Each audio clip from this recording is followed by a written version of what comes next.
Another thing that I found challenging was to cut the slot for the nut. There's a variety of ways to do it. Some people just end the fretboard and they put the nut at the end of the fretboard. If you don't want to do it that way, another way to do it is to cut a slot for the nut after you've got the fretboard on, which is a little bit challenging.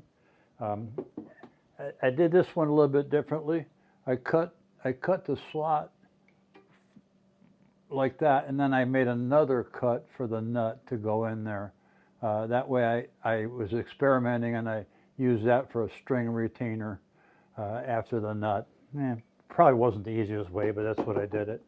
And if you want to just put a round bolt in there, I used a core box bit, which has a round bottom, so you can either use a flat bottom bit or a core box bit. The challenge is to get it to go straight across.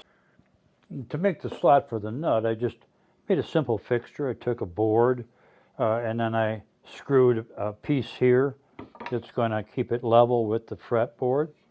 And then I screwed these two pieces on here, making sure they were perpendicular.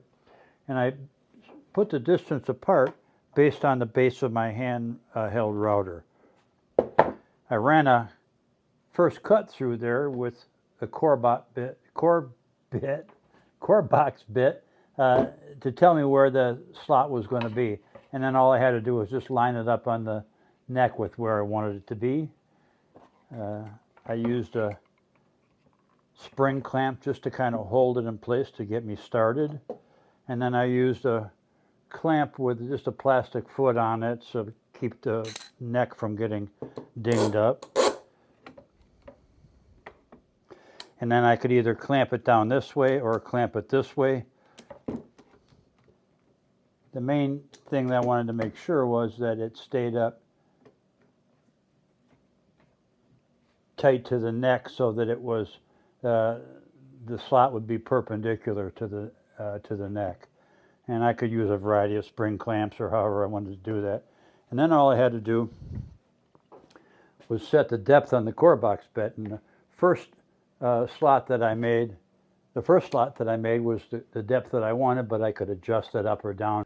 And all I had to do was just set the depth to the initial cut, and then I go up or down from there, and it's just a matter of running it across.